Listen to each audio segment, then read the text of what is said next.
welcome to episode 6. You join me on a very cold February morning. We're down at Millfield Pool. We've done last night. I've got another 2 nights to go. The weather, well, last night was beautiful clear skies, some beautiful starlights and things like that last night. But obviously this morning I've been woken up to a load of ice, which is not the best. The weather today is meant to be sunny, clear, same again tomorrow, and then Sunday's meant to be a bit more cloudy, so the weather's improving. It's going to be a bit of a low pressure front coming, southwesterly winds coming in, so brilliant fishing conditions. Just need this ice to melt really, get this sun up, and that'll happen. Right, well, sun finally up.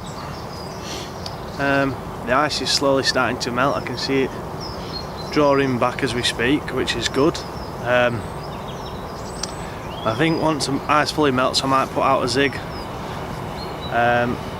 put an adjustable out, set it at about maybe, I don't know, 6 foot and work up.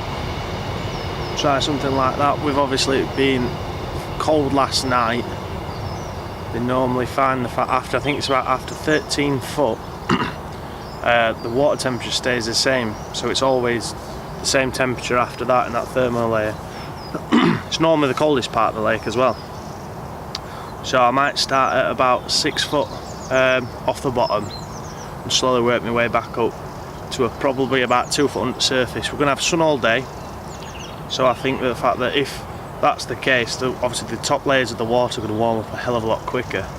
I've got one down my right hand margin. It's probably in maybe about, I don't know, 8-9 foot of water. It's a deep margin, but that's where the sun hits that margin instantly as soon as it comes up, so that area is going to warm up a lot quicker than the rest.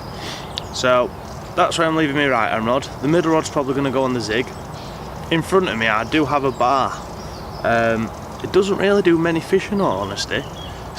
It's a weird shaped bar. It's quite severe. Clean gravel on top and down the sides. Down the back of it, it's chock full of weed, like at the bottom. But I might position a rod on there for the next couple of days. The left hand rod's actually over to my left hand side. It's actually in what is basically between, it is Peg 9's water I guess, but when there's no one in Peg 9 you can fish across to there, and there's a willow, and I've been putting bits of bait in front of the willow for over the weeks. Unfortunately that's frozen over the top of it at the minute, so fingers crossed the sun will melt that off. I might persevere with that spot. If not, I might put the left hand rod not on the bar, just near the bar, just in front of me, possibly about 30 yards out, and see if I can't build anything from there. So that's where we are. That's the state of play. I've just been to the loo, and the lads in Peg 1, all their slings out. It's frozen over, but I couldn't recall seeing it last night when I went down for some water, and where it's left, it just looks a bit strange, as if you've just got it out and left it there. So I don't know, they possibly might have had one, or a pike or something like that, because there were a pair of forceps there, but some people use forceps to take hooks out of carp's mouth, so just one of them. So if they have, then bob on to them, good angling. If not, then, well, you know, it's just one of them things, it's winter fishing for you. So persevere and see how we get on. So here we have the Reaper pop up. This is a 16mm, and that's a match the hatch colour. And all I'm just going to do, drop a bit of the intense booster on, give it a good bit of a coating. Good edge in winter.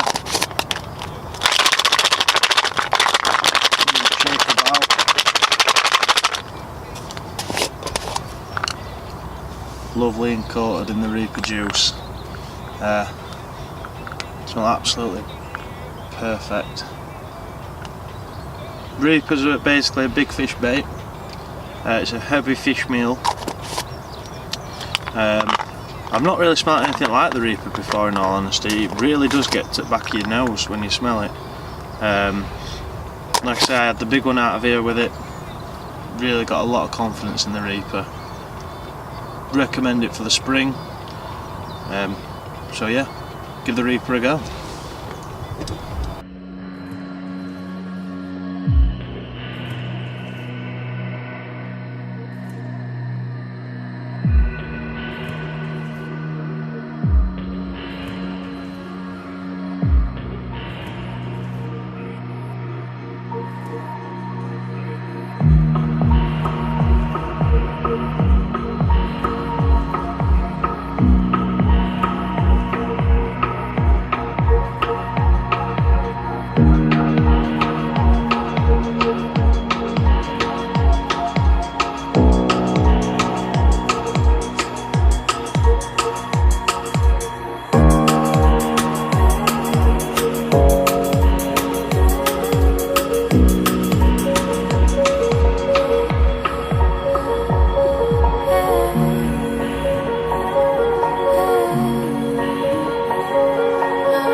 Right, well, I'm just having a bit of a tactical change. As you can see, just about to put an adjustable zig out. The only issue is all the ice that froze and I've smashed up has now drifted across me. There's a load of open water behind it. That's where I'm going to be fishing with my zig, but between the spot and my rods, just a load of ice, so I can't get the zig to pop up through with the line lay over the ice. So I'm just sat here with time ticking by, waiting for this ice to try and melt. I was thinking about possibly just putting a fixed zig out for a little bit and seeing what happens with that. I still might, to be fair. I might put a 10-foot zig out and see if we can't get one with that, but you know, just see how we get on. So I just want to give you a quick update on what we were doing. This is a quarter adjustable zig kit. It's the medium one. I've got a 4-ounce quarters distance lead, and then I've probably got maybe 2 foot, something like that, maybe 3 foot zig material. So that's a zig line from quarter to a fox, zig liner, and a bit of black foam. And all I'm doing is just squeezing a little bit of the Dirty Fruits Intense Booster just on top of that, squeezing the foam so it absorbs it in, and then, you know, forever pumping out attraction. So we'll see if we can get it out. I might just try cast it out and see if we can get the line to just pay out over the top of the ice. Who knows? But yeah, there we are. Right, well, as you can see, got my jumper off. Absolutely roasting. I mean, it's not because it's mega warm outside. It's basically because where I am, it's a bit of a sun trap. The sun's shining on me all day. Now the ice is defrosted, I can now put rigs in positions where I want them to be, and hopefully see if we can't nab a fish on bank for us. Repositioning one onto a bar, and then I'm also going to put one that's on the red alert with a little bit of back, Crumb Northern Special, and then I'm also going to put one on an adjustable zig. Like I said, now I can actually get the lines in the water without the ice out drifting across me. I can fish more effectively now, so let's get about it. Right, well, I just thought I'd give you a quick update. Been casting this rod around with a zig on, so about 11 foot. Been casting that about the majority of the, well, since the ice defrosted, and still no avail. These fish have completely disappeared, in all honesty. I'm going to persevere for a bit longer with the zig, and I might take it off and get it ready for the night. Coming up to about 2:30 now, so it's probably not got overly long left of daylight, maybe 2 hours, something like that, 3 hours. Cloud cover's coming over now, so fingers crossed we shouldn't have no ice in the morning. It should be a bit more of a more mild night. Middle rod, that's on the bar. The right hand rod's down my margin over there. This rod I'm going to move. I'm either going to put it back onto the willow behind me, more than likely, something like that, and see if we can't nick one. happens, there's a bloke turned up in peg 2 now. There's 4 or 5 lads actually join tomorrow morning, so we'll see if that has anything to do with pushing any fish around. And yeah, basically we'll go from there. I've got tonight and tomorrow night, so fingers crossed we can't winkle one out. It'd be nice to start the year off. Mid-February and still not had one fish yet. Not even a run, so I think it's one of them. It's winter, it's hard, but you're not going to catch them sat at home, are you? So let's see how we get on for tonight. Welcome to another episode of Cameron's Kitchen, and tonight on the menu is Sainsbury's chicken korma with pilau rice and half broken, but in fact very broken and demolished, garlic, coriander, naan bread. So sounds good to me. Bang a bit of water in the pan for rice to boil off.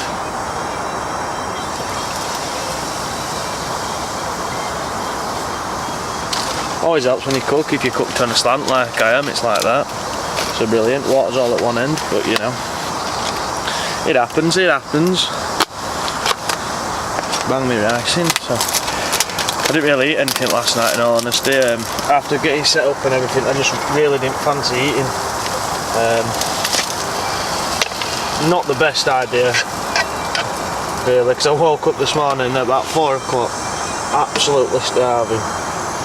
Fancy more. Yeah, it's better. Absolutely starving. So rods are all out on the dance floor. Got tonight and tomorrow night. Joel's coming down in the morning. He's going to be doing tomorrow night with me. Don't know what peg he was going in, because the one peg that he wanted, peg 6. I've just looked and someone's actually turned up and gone in peg 6. So that's not the best. Anyway. Fishing front, absolutely dead at the minute, but on the food front, this rice is cooking through, so hopefully we'll have a nice tea. Probably do a bit more of an update just before bed, to let you know nothing's happened, still the same, and unfortunately we're still banking. But until then, I'll tell you we're banking later on. Right, well, as you can tell, darkness is upon us. As of yet, nothing's happened. Not even a liner. It's absolutely dead. I can't believe how dead it is. Weather's been absolutely spot on today. You know, we've had pure sun, 8 degrees. Still nothing. I think these clear nights are really knocking it on head. It's saying the fact that it's 4 degrees now. I mean, it doesn't feel 4 degrees, it probably feels about 0. But meant to be cloudy tonight, a bit of cloud cover coming across, so fingers crossed can keep some heat in. It's about 4 or 5 lads turning up tomorrow, so it's one of them where if I got one out before everyone turned up, I think that I'd seal it. I've just got high doubts that with all the angling pressure that's going to be turning up tomorrow, especially where I'm fishing, in the middle of the main area. There's one swim to my right, 2 swims over to there, that's a double, and there's like groups of lads turning up, so I've got a feeling the fact I'm going to have a load of leads crashing around near me, and before you know it, my chances might be scuppered. Might be wrong, but that's just how I'm seeing it at the minute, that it's going to end up being like that. So I'm more likely going to catch up with you in the morning than through the night with the fish. So until then, catch you in the morning. Right, just a quick update on what's proceeding so far. So I've moved swims. I've moved into peg 2. Joel's in peg 3. It's a bit easier to have a bit more of a social between 2 and 3 as well. So I feel a bit more confident after moving up. For some reason I always do. My right hand rod, that's fishing on the snags, just over there. My middle rod, that's set on an 8-foot zig. Black foam with a red zigger liner. I'll find 8 foot, because I'm going to be leaving it on overnight, to be a a pretty decent depth, you know. We've got about 14-15 foot, so I'm looking probably about midway in depths. And my left hand rod, that's fished probably just over halfway, but with the swing back you probably get to about halfway. That's on a white dirty fruits pop-up with a little bag of northern spice crumb and some pellets. I've had more action while I've been sat in this swim for the past, what, say 5 hours and a half when I did the 2 nights down there. We keep getting a couple of liners and things like that, so fingers crossed, you know, we can get one out. The weather, well, the weather's completely changed. It's warmed up a hell of a lot. We've got broken cloud, bits of blue sky. The sun's out behind the clouds over there. So fingers crossed, you know, tonight could be the night that me or Joel potentially bag one. So I'll give you a further update just before bed and we can see where we're at. Just open your eyes, I will be by your side.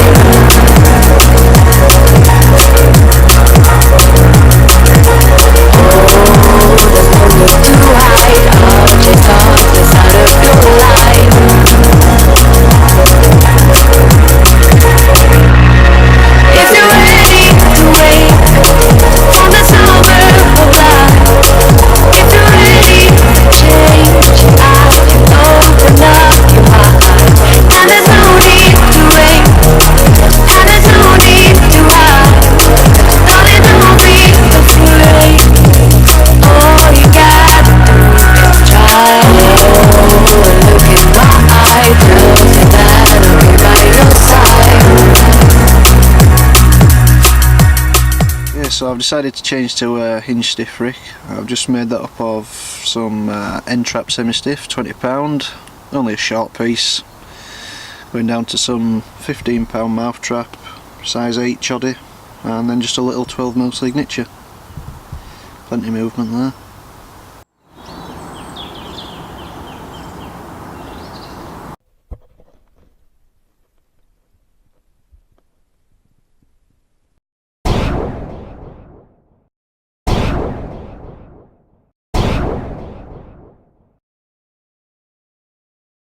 Right Joel, just going to do a bit of a quick fire session with you. Lead clips or helicopter?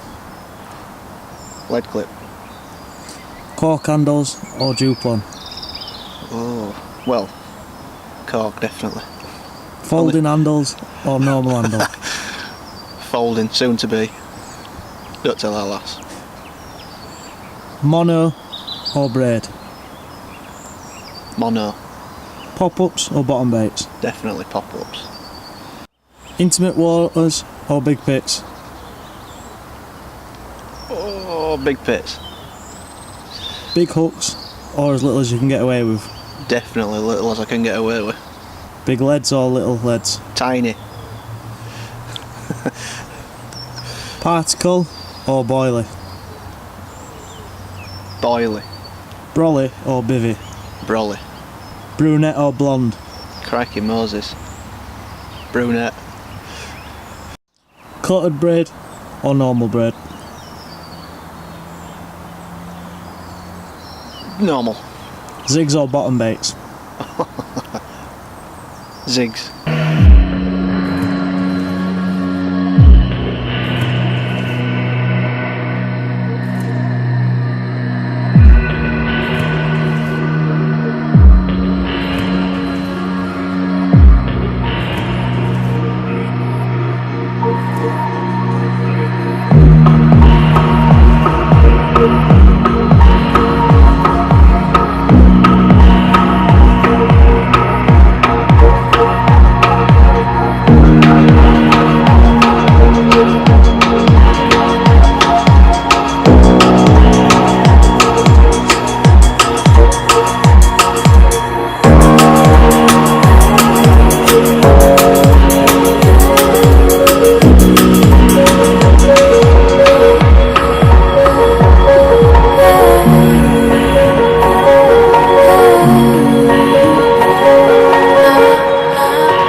Right, well, unfortunately, we've gonna have to come to an abrupt end on this session. I woke up this morning to the lake being absolutely frozen solid. So we're at about 8 o'clock. There's no real signs of sun coming out. There's no real, the clouds over, so I can't see it getting much warmer to get these rods back out and things. So just gonna pack up and head off home. Just let us know what you think to these videos. Really, I'm obviously I want to produce a good quality video. If you do like them, let me know, comment, like, share. If there's anything I think I can do better, let me know as well. I always would like a little bit of feedback to make sure keeping most people interested all along. So next week we're out at Raker again. Apparently the temperature's 6 during the day and down to possibly 2 at night, according to the 7-day weather forecast. So potentially not freezing, but we'll have to see what happens. I'll be vlogging then as well. So until then, catch you on the bank sometime.